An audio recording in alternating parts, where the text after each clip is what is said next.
Hello and welcome to the Turkish History Podcast. Episode 59. Goodbye, Mesud.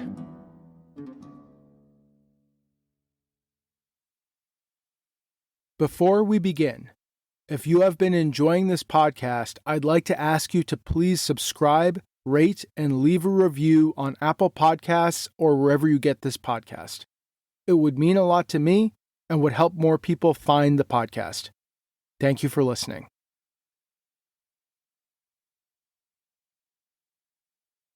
So last time, we discussed the campaigns of the aging Sultan Mesud in the southern marches of Anatolia.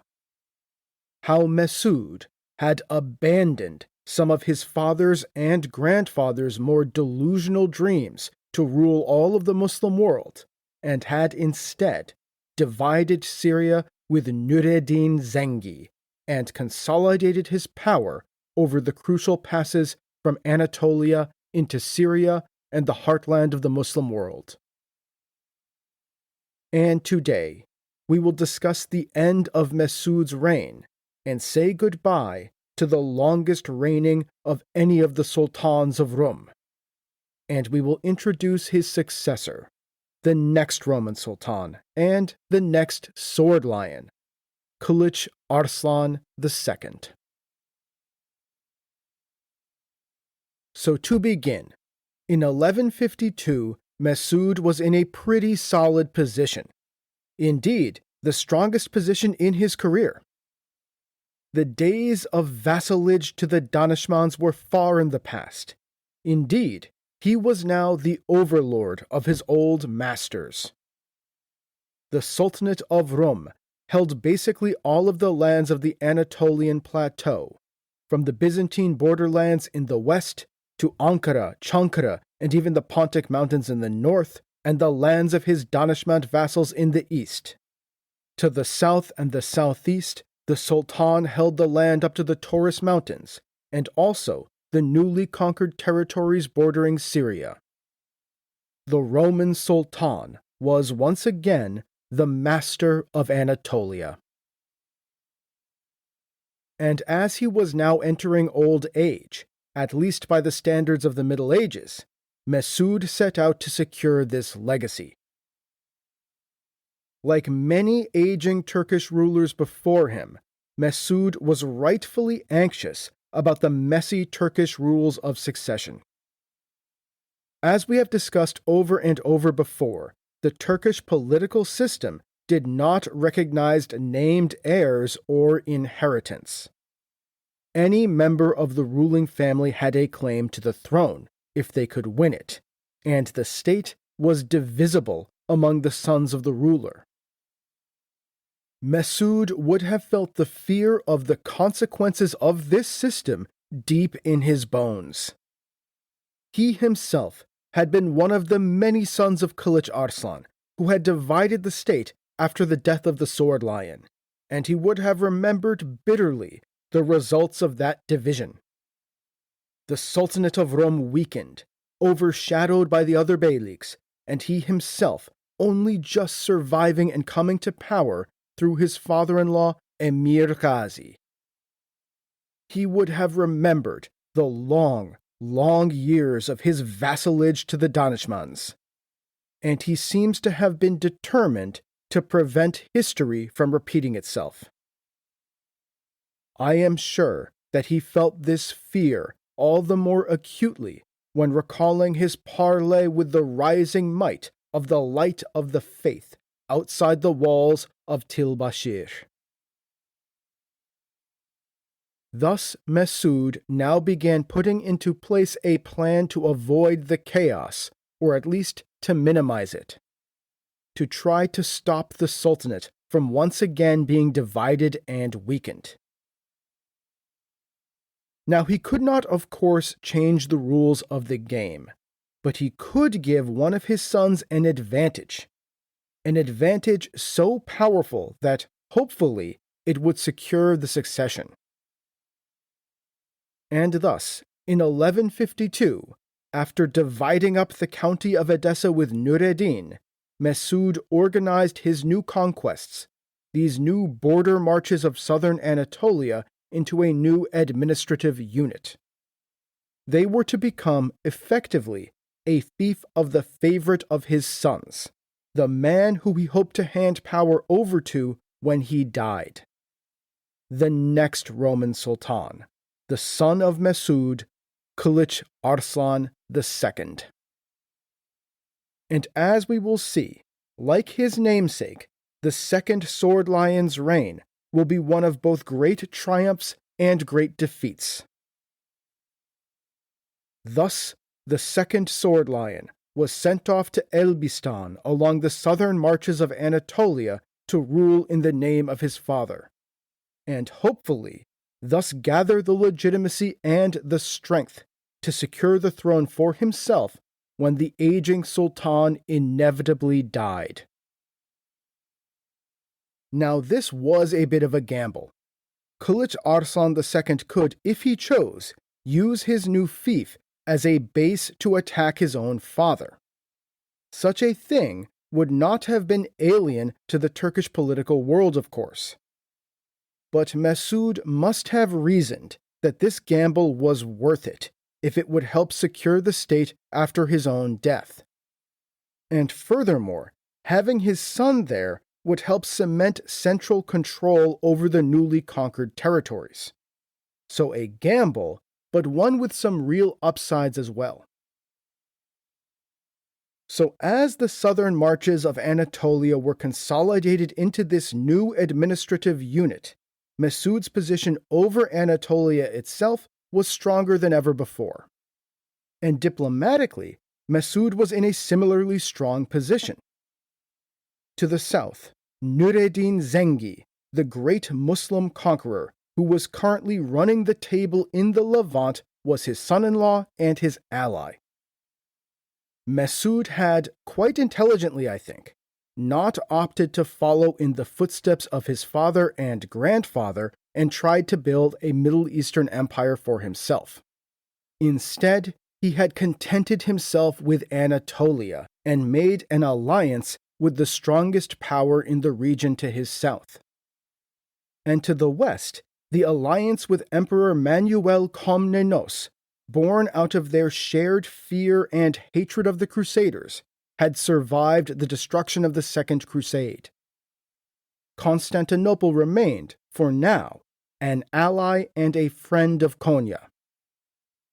And I would note that in some ways, both of these alliances were in a sense part of a broader anti-Crusader alliance.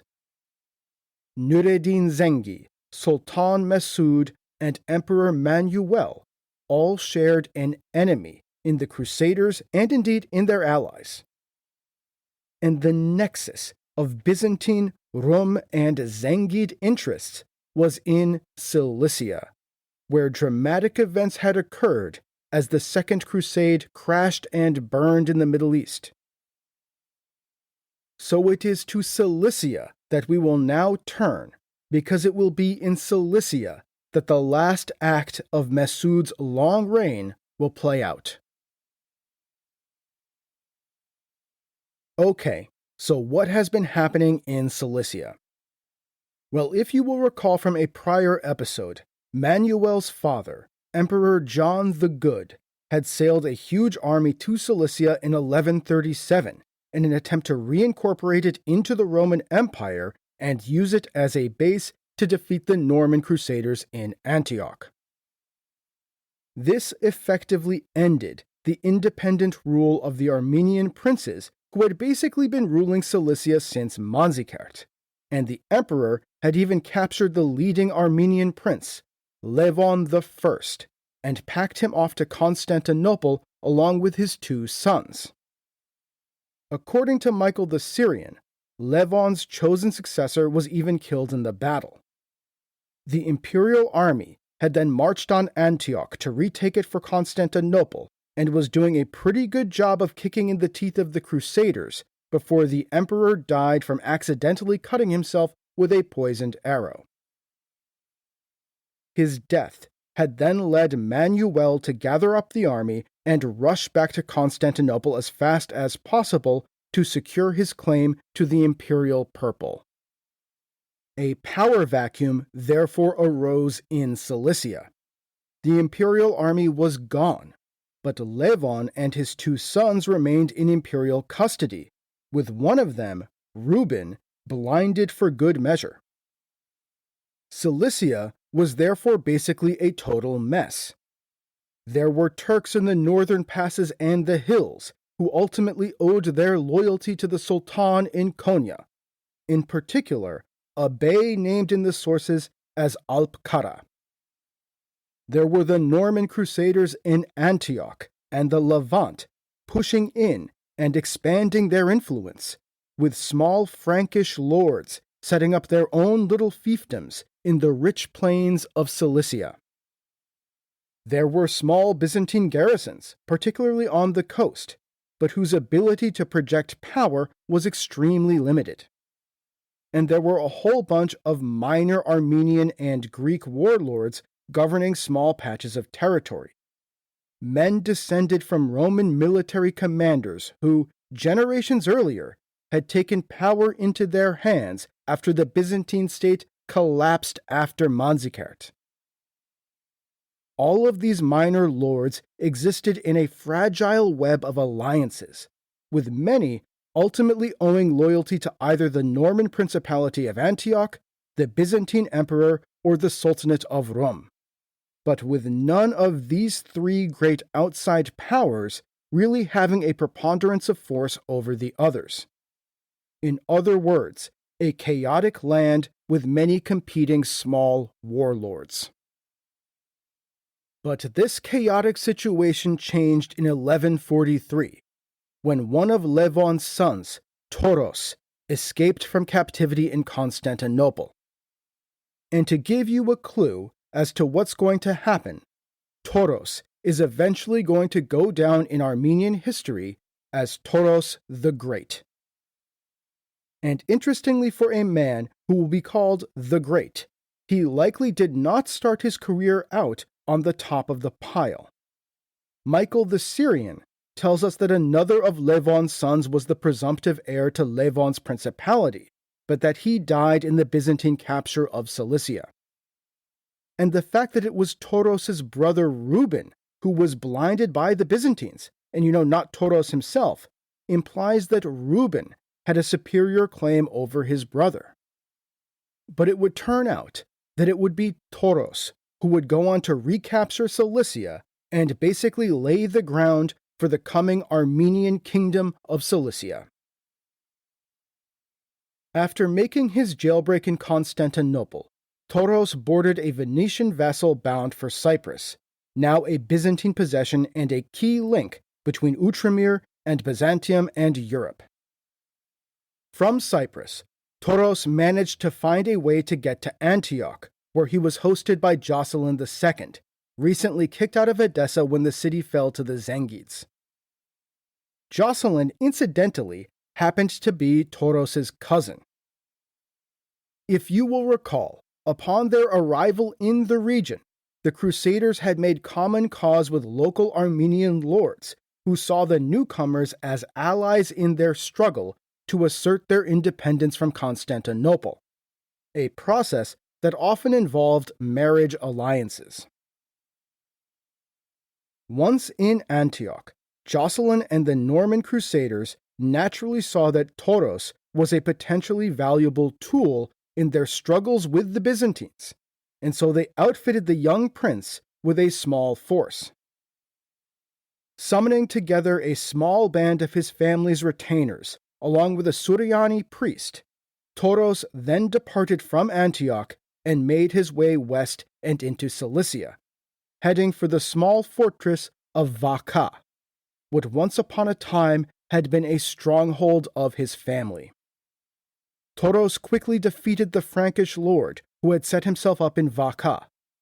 Soon, he was joined by two of his brothers who had evaded capture. And it would be from these humble beginnings that the mighty Armenian Kingdom of Cilicia would be born. From Vaca, Thoros began to spread his power and his influence outwards. Though little attested to, he certainly conquered some of the other small lords, be they Turkish, Latin, Greek, or Armenian. But it also appears that Thoros was able to convince a large segment of the local Armenian population to join him. Now, it is important to note that the population of Cilicia was not entirely or even majority Armenian. Indeed, the Armenian homeland is not this rather pleasant pocket of fertile lands on the Mediterranean, but rather the cold and rugged highlands that rise up out of the Anatolian plateau to the east, the Armenian highlands. Instead, the rather sizable Armenian population of the region was a product of the Byzantine Empire under the Macedonian dynasty. As I mentioned in prior episodes discussing the rise of the Great Seljuk Empire, the Macedonian dynasty had incorporated the Armenian principalities of the east into the empire by basically buying off the Armenian elites. These Armenian elites, in places like Van, Ani, Elazığ, Erzincan, Erzurum, and so on, were basically given estates and offices in the empire in exchange for the sovereignty of Armenia.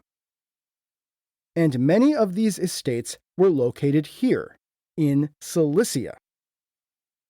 Additionally, the Armenians were well represented among the Eastern thematic armies prior to Manzikert, especially in the upper ranks. Many Eastern generals were Armenian nobles, mostly members of those same elite families decamping from the east. And these commanders, of course, expected estates as part of their compensation, estates that were often located in Cilicia. Thus, the Armenians in Cilicia were largely noble families and their retainers. The bulk of the population, especially among the farmers and the peasants, remained Greek and Arab. But remember that in this time and in this place, it really is the support of the nobility that matters, and Cilicia was full of Armenian noble families. Then Manzikert happened, and, of course, the eastern frontier of the Byzantine Empire collapsed. Several of the Armenian generals fled the disaster to Cilicia, while local Armenian nobility began taking over power as the Roman state basically collapsed. This was then followed by the Crusader invasions and the attempts of Constantinople to reincorporate the critical territory of Cilicia, but with the local Armenian nobles becoming more and more the actual power on the ground. And these local Armenian nobles appear to have now flocked to Thoros. The Armenian chronicler Vahram of Edessa writes, "There were many Armenians in this part of the country who, being barbarously treated by the Greeks, sighed for their former masters. To these men, as it is said, the priest imparted the joyful tidings. They instantly assembled and appointed Thoros their baron." Now, we don't know the exact details, but it appears that over the course of the late 1140s, Thoros effectively took over Cilicia, beginning to earn his nickname of the Great. This included both taking out rival Armenian lords and capturing many of the small Byzantine garrisons in the area. So by the early 1150s, Thoros the Great was effectively the Armenian ruler of Cilicia. And quite understandably for a man whose father had been captured and overthrown by the Byzantines, whose brothers had been killed or blinded by Byzantine hands, and who had himself been held in captivity in Constantinople, Thoros the Great was not entirely enamored with the empire. But at first, there was nothing that Emperor Manuel, or Sultan Mesud for that matter, could really do about the rise of Thoros the Great. Thoros' rise to power in Cilicia in the 1140s coincided with a bigger event, namely the arrival of the Second Crusade. But after the Crusade was destroyed and Toros's power continued to grow, as Cilicia effectively fell into his hands, both Constantinople and Konya began looking at this new power in Cilicia with increasing alarm. For one thing, Cilicia was just an incredibly valuable pocket of land. From the Roman side, it was close to Cyprus, a key Byzantine possession, and it secured the sea routes to the Middle East and the Latin states in Outremer. From the Turkish side, Cilicia controlled the best pass from the Anatolian plateau to the lands of the Middle East, the famous Cilician Gates, through which Alexander the Great had marched over 1,000 years earlier. And Cilicia is also an exceptionally fertile and productive land. There's a reason that all of those Armenian nobles were so keen to trade the lands in the frigid hills of eastern Anatolia and the Armenian highlands for rich farming estates on the Mediterranean. Additionally, Thoros the Great was diplomatically close to the Crusaders. It had been Crusader support that had gotten him started, and many of the Armenian lords of Cilicia had long preferred the Latins to the Greeks. This made a powerful Armenian lord in Cilicia dangerous to both the emperor and the sultan, both of whom feared and despised the Latins.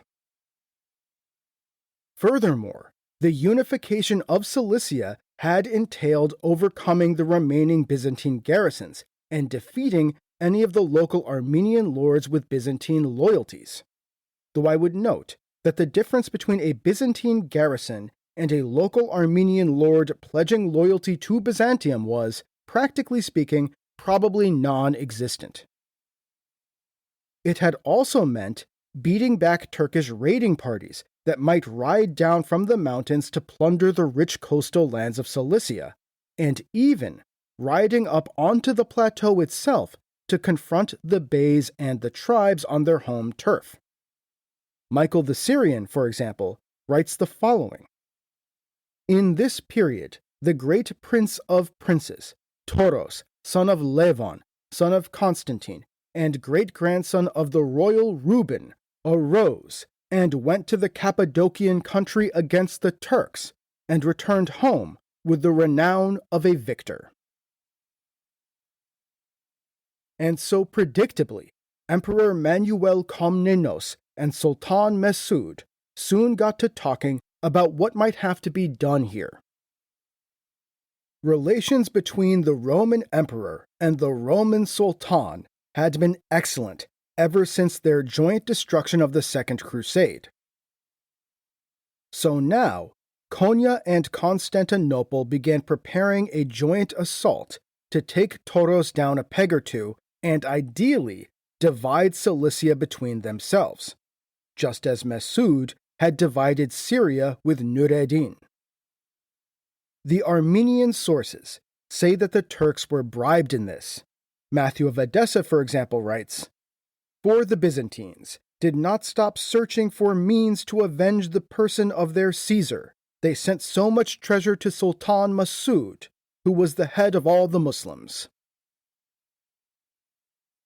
However, while it is certainly possible and indeed likely that the Byzantines paid the Turks as part of the deal, we should remember that Konya and Constantinople both had compelling reasons to defeat Thoros the Great and conquer Cilicia. This first joint Roman-Turkish invasion of Cilicia was to be two-pronged. The Turks would storm down through the passes from the plateau to attack the Armenians from the north. Meanwhile, the imperial army would travel by sea to launch an attack from the south. The Roman general placed in charge of this maritime assault was one of the Komnenoi, the future pretender Andronikos Komnenos. And while Manuel and Andronikos were now on good terms, the relationship would eventually sour. But for now, Andronikos remained a trusted friend and ally of the emperor, and soon set off for Cilicia with his army. On the Turkish side, the army was to be led by the Sultan himself. But Mesud would not be marching alone. He would bring with him his son-in-law and not totally reliable vassal, the Daneshmand Bey Ya'abasan. Mesud had previously married his daughter to Ya'abasan, but as we have seen, that did not stop Ya'abasan from conspiring against the Sultan, and Ya'abasan was not an entirely loyal ally of Konya. Indeed, he was a man burning with resentment against the sultans, who, in his eyes, had deprived his family of its rightful place at the top of the pile in Anatolia as the kings of the north. And as we will see shortly, Ya'abasan will become the most bitter and implacable enemy of Mesud's son Kılıç Arslan II. Perhaps then, Mesud wanted to keep an eye on him so he could not get up to anything back in Anatolia while the Sultan was away to the south. And so, in 1153, the first joint Turkish-Roman campaign against Armenian Cilicia began. And from the start, it didn't seem to go that well. The Turks swept down to ravage the highlands of Cilicia, the foothills where the great Taurus mountains descend into the Cilician plain. But soon they encountered Armenian resistance. Michael the Syrian tells us, "But once they had approached the country, they discovered that it had been fortified and was closed in its borders, and ambuscades were guarding the narrow passages, and so they turned back in great disgrace." The Turkish assault from the north was thus stymied, at least for the time being, and the Roman assault from the sea wasn't going that well either. As the Turks and the Romans converged on Cilicia, Thoros the Great had retreated to the city of Mopsuestia, one of the great and ancient cities of Cilicia, which lies only about 25 kilometers east of Adana. This city lies along the river Ceyhan, near a small range of hills, and was quite defensible. As Thoros hunkered down in Mopsuestia, Andronikos brought the Roman army to the city and put it to siege. But Andronikos was not able to prosecute this siege. Now we don't know exactly why, because John Kinemos is extremely unhelpful in describing what happened. See, because of Andronikos' later disastrous career and the damage he did to the Byzantine state, he is reviled and despised by the Byzantine chroniclers, including John Kinemos. Kinemos therefore tells us about the siege, "For when Thoros comprehended Andronikos' effeminacy and observed the licentiousness which needlessly preoccupied him, he waited for a moonless night, on which it rained ceaselessly, threw down many parts of Mopsuestia's walls, and unexpectedly led forth his whole force." Kinemos then says that this led to the complete rout of the Roman troops and the ignominious retreat of Andronikos. So, like I said, completely unhelpful in learning what actually happened. My best guess is that Thoros the Great was simply a very good general, and so he got the better of Andronikos Komnenos. Thoros followed this up by defeating the remainder of the Byzantine forces and capturing their baggage train, becoming immensely wealthy in the process. Michael the Syrian says that this took place near Tarsus. Probably he's referring to Mopsuestia, which is not too far from Tarsus itself. And he writes, "The great Thoros took their army and baggage and rejoiced, thanking the Lord who let him take vengeance on his enemies. And he imprisoned and then ransomed the Byzantine grandees for gold, and he became very wealthy." Andronikos was thus forced to retreat, sailing back to Constantinople, now burning with desire for vengeance. Meanwhile, after defeating Andronikos, it appears that Thoros took his army north to confront the Turkish invasion.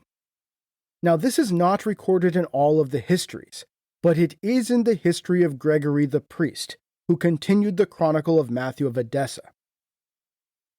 Gregory tells us that the force rallied by Thoros the Great stunned the Turks, and after a brief engagement, the two sides began negotiating. Thoros asked Mesud what he wanted, and Mesud answered, "I did not come to your country to ruin it. Rather, come to us in submission, and take rule over your country. What you have taken by force, return to the emperor of the Byzantines, and be our beloved son." According to the Cilician Armenian chronicler Sempat, Thoros responded, "We will willingly submit to you as king, since you did not envy our advancement. However, it is impossible to return those lands to them." This then led to a new treaty between Thoros the Great and Mesud, albeit one that was not destined to last long, and was probably never meaningfully implemented. Of course, Thoros had no interest in returning valuable territories and garrisons to Byzantium just because the Turkish Sultan told him to. Back in Constantinople, Emperor Manuel knew that he could not let this defeat stand. It was a blow to the Roman reputation, in addition to being a military failure. And so, in 1154, the emperor again prepared to invade Cilicia. For a second time, Andronikos was put at the head of an army and sent to Cilicia, now to redeem himself. And he's quite lucky that he got the chance to do this, because it appears that he scandalized the court by sleeping with the emperor's niece during his stay in the capital and Macedonia. For his part, Mesud was also determined to have a second crack at Cilicia. The treaty with Thoros seems to have not been worth the paper, or rather the parchment, that it was written on. Raiding across the Taurus Mountains, likely in both directions, seems to have resumed immediately. Turks riding south to ravage the rich lands of Cilicia, and Armenians riding north into Anatolia itself. In particular, it appears that Thoros launched a brutal raid of Cappadocia in the winter of 1154, riding up through the mountains to teach the Turks a lesson about allying with the Romans against him. Mesud, therefore, also felt that he had to respond, and so he agreed with the emperor that the Turks and the Romans would have to try a second time to defeat Thoros the Great. As before, Mesud would not be riding alone. On what would turn out to be the last campaign of his long reign, he again brought with him Ya'abasan, and also the man who would come to be Ya'abasan's most hated enemy, none other than the future Sultan of Rum, Kılıç Arslan II. And given what's about to happen between these two men, I can only wonder how the two got on at this point. Whether the seeds of their coming deep and unquenchable hatred were planted here, around the campfires on the road to Cilicia. Thus, the second joint Turkish-Roman invasion of Armenian Cilicia began. In the south, the Roman forces landed in Cilicia, and though the campaign is poorly attested to, it was clearly not a stunning success. Kinamos makes dark allusions that after Andronikos' return to Cilicia, from that time on, he continually worked at and plotted treachery. When he was subsequently in command in Cilicia, he won over the king of Palestine and the Sultan of the Turks. And indeed, after suffering a series of defeats, Andronikos was soon removed from command in Cilicia and packed off to the Balkans before being imprisoned. The situation in northern Cilicia was not much better. Mesud and the Turkish army stormed down through the mountain passes, while the Armenians took up positions in the mountains to oppose them. Mesud took the army to the great city of Anazarbus, which lies near a tall hill rising up out of the flat plain of northern Cilicia, and he put it to siege. But the city was extremely defensible and would not fall easily. Meanwhile, Mesud detached a portion of his army and placed it under the control of Ya'abasan, and ordered him to march east. Ya'abasan took this army and raided east as far as Antioch itself. But while ravaging the land around Antioch, Ya'abasan's army was ambushed by a crusader force, the famous Knights Templar. The Templars crushed the Turkish army, and Ya'abasan fled back to Cilicia. When news of this defeat spread among the Turkish army in Cilicia, morale naturally sank. Apparently, the Turkish army also suffered from the heat and the humidity and indeed disease in the hot Cilician summer. This led Mesud to decide that the campaign season was a failure, and he turned his army back to the Anatolian plateau to recover. However, this was not the end of the campaign itself, and as soon as the snows melted in spring 1155, Mesud again saddled up and rode his army back down into Cilicia. This time, he took the army to Tel Hamdun, today Toprakkale, near the city of Osmaniye. At the time, this was a critical defensive point for Cilicia, lying as it does near the passes from Cilicia towards Antioch and Syria. The Turks put the city to siege, but yet again, events outside of Mesud's control seem to have decided the campaign. Michael the Syrian says, "Then the Lord God of the Christians struck them, not with a fiery angel, as he struck the troops of Sennacherib, and not through a woman, as happened to Holofernes. Rather, God afflicted them by means of tiny creatures, mosquitoes and flies."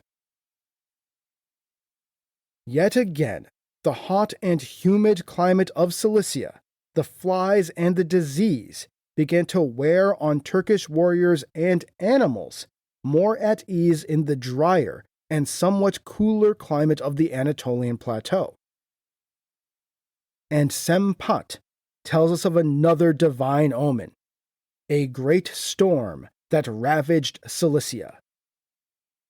Once again, God's wrath came upon them, because although it was summer, there was a great deal of thunder and lightning, and winds so fierce that trees were torn up by their roots. Terrified by this awesome display of anger, everyone took refuge in God. After 3 days, God took pity, and the heaven and earth became calm. With the Turkish army weakened by disease, insects, and the wrath of cloud-gathering Zeus, so to speak, Thoros the Great proceeded to lead his army down from the mountains around Osmaniye and inflict a series of defeats on the besieging Turkish army. Recognizing that, yet again, there was no point in continuing the campaign, Mesud again packed up his army and marched back to Anatolia. Thoros the Great, triumphant yet again, followed the Turkish army and even crossed the mountains to attack central Anatolia in retribution. Thoros had seen off both the Romans and the Turks and had rightfully earned his place in Armenian history and his title of the Great. Mesud may well have been planning to return to Cilicia, but it would turn out that this would be quite the anticlimactic ending for the last campaign in the Great Sultan's life. Because soon after returning to Konya, Mesud was struck by an unknown illness. The Sultan's health quickly deteriorated.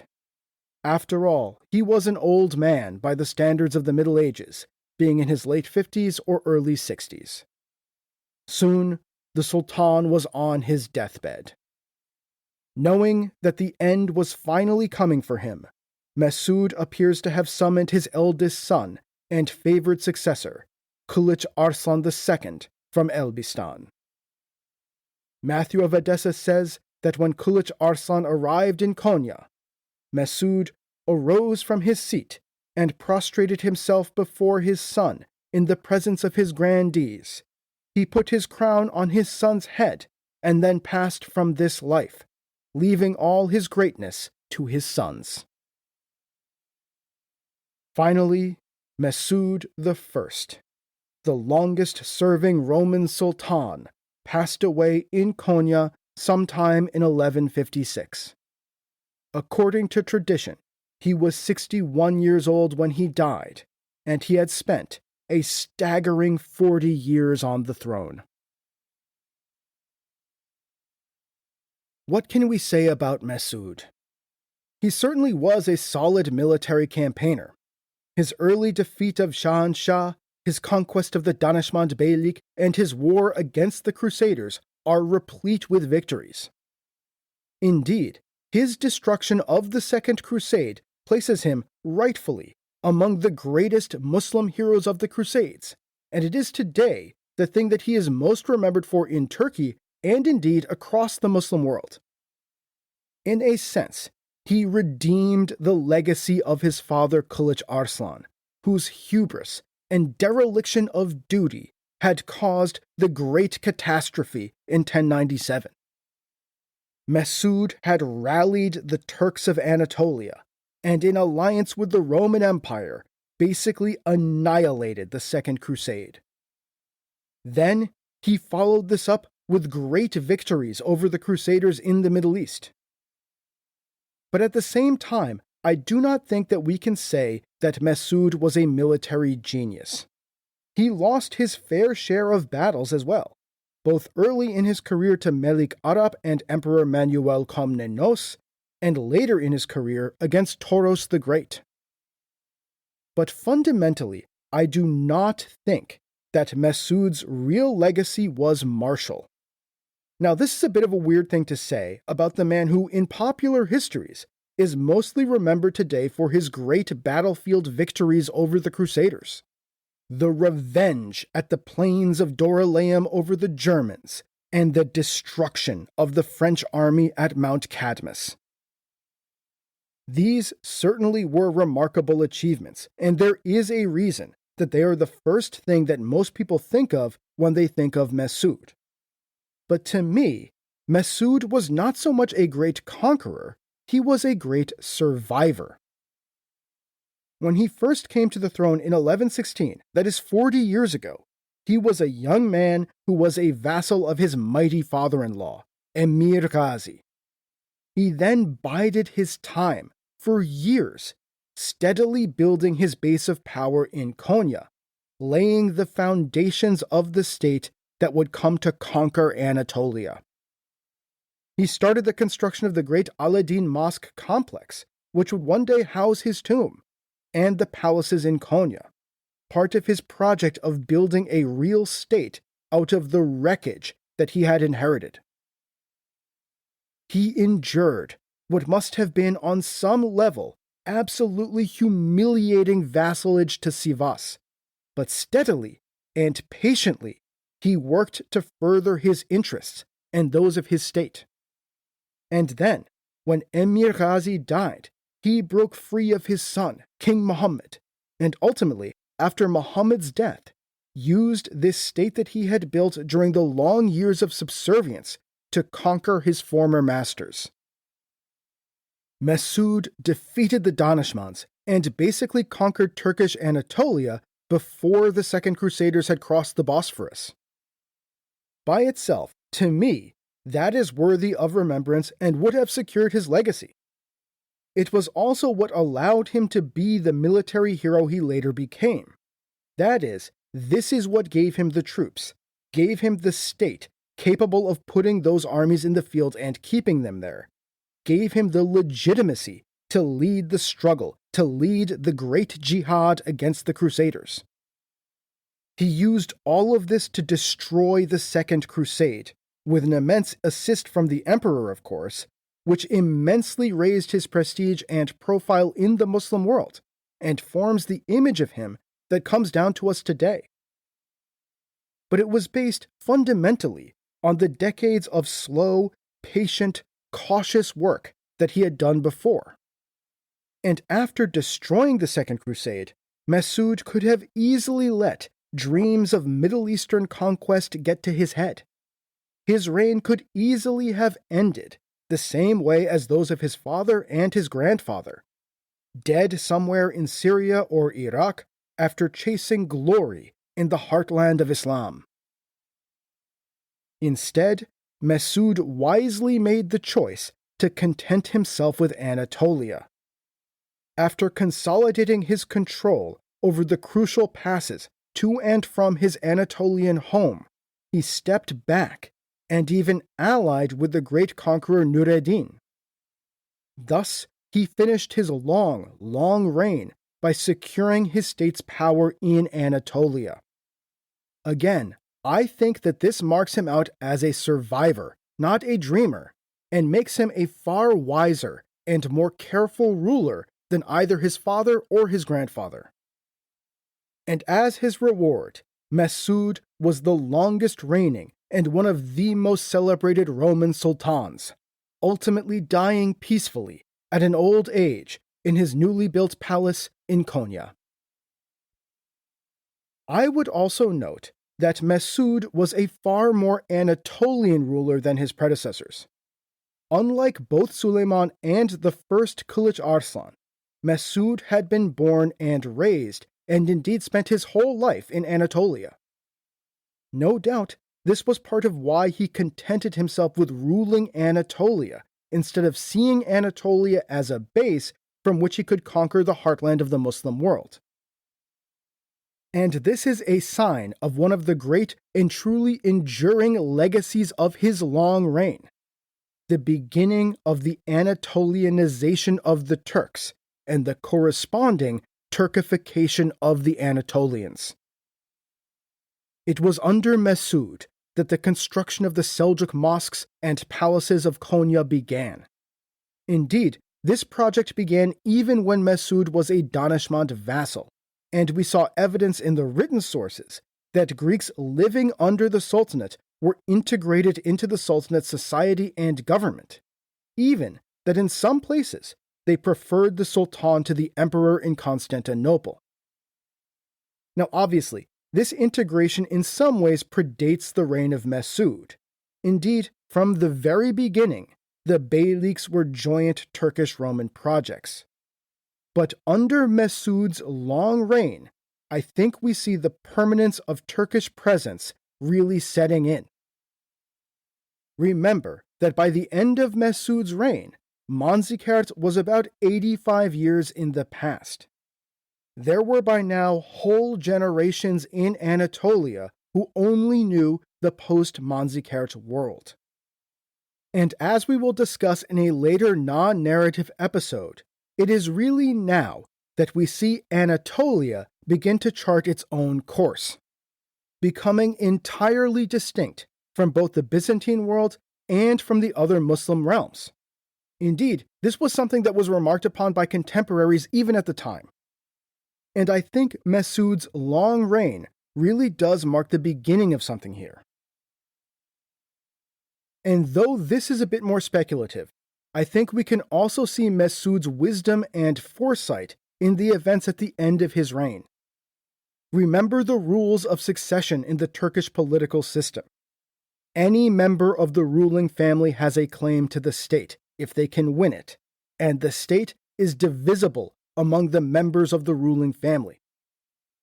This system always made succession an incredibly fraught thing, and we see countless times that the death of a great bey, or khan, or sultan results in civil war and the collapse or weakening of the state. Mesud would have known this in his bones. His own father, the first Kılıç Arslan, had done no real preparation for the succession after his own death, and we saw the results. The Sultanate had been greatly weakened and overshadowed by the other beyliks. Mesud himself had only survived and come to power through his father-in-law Emir Ghazi. Remember, Mesud himself had been one of the many sons of Kılıç Arslan who had divided the state after the death of the first sword lion, and he would have remembered bitterly the results of that division. He would have remembered well the long, long years of his humiliating vassalage to the Danishmends. And I do think that we see in the actions he took during the last years of his reign an attempt to stop history from repeating itself. A plan to at least limit the damage that his death would cause. Mesud, it does seem, was trying to set up one of his sons, Kılıç Arslan II, as his preferred successor. By summoning Kılıç Arslan to Konya as he lay on his deathbed and proclaiming him the heir, Mesud was giving him a leg up over his brothers. He was providing him with a strong claim to legitimacy, a claim that the increasingly powerful non-Turkish civil and religious administrative class would of course take more seriously than the Turks. More importantly, I think, after conquering the marches of southern Anatolia, the mountain passes into Syria, and the lands around Marash bordering Cilicia, Mesud organized these new lands into a new administrative unit run from the city of Elbistan, and placed his son Kılıç Arslan II in charge of it. This new satrapy was clearly the richest and most strategically important fief to be bestowed on any of Mesud's sons, and I think that it is likely that in doing so, the Sultan was attempting to provide his favorite with a powerful advantage in the inevitable struggle that would follow his own death. And I think that this speaks quite well of Mesud, especially when compared to the rashness of his own father, the first Kılıç Arslan, whose own death in Syria doomed the Sultanate to crisis and vassalage for decades thereafter. All in all, I think that we can say that Mesud was an excellent sultan. I'd honestly even say the best sultan we've covered so far. Indeed, he's grown a lot on me over the course of researching and writing these episodes. I have to admit that before I started doing this podcast, Mesud was sort of overshadowed for me by the two Kılıç Arslans who bookend his reign. And I think that's probably true for a lot of people. The first Kılıç Arslan is so well known for his war with the First Crusaders, the near destruction and then salvation of the Sultanate, and the attempt to gain the throne of the Great Seljuk Empire. And as we will soon cover, the second Kılıç Arslan is famous for the great Turkish victory at Miryokephalan, a victory to rival Manzikert, and then his disastrous struggle with the Third Crusade. When compared to the high drama of the reigns of the two sword lions, his father and his son, it can often feel like Mesud is overshadowed. But I would argue that his skill as a ruler, his shepherding of the Sultanate through some of the darkest days of its history, his consolidation of the state in Konya, his eventual conquest of Anatolia, and his great wisdom and foresight actually set Mesud above his more famous father and son. He was the longest-serving Roman Sultan, but I also think he was one of the greatest sultans to reign in Konya. And I think that we can say that even more than his father or his grandfather, it was Mesud who really laid the foundations for the state that ruled Anatolia for over a century. So next time, we will pick up the story following the death of Mesud, and we will bring to the throne his son, Kılıç Arslan II. And we will set the new sultan down the road that will lead to war with the Roman Empire. A road that will ultimately end in one of the greatest victories in Turkish history, and one of the most important battles to ever take place on the blood-soaked soil of Anatolia, Myriokephalon.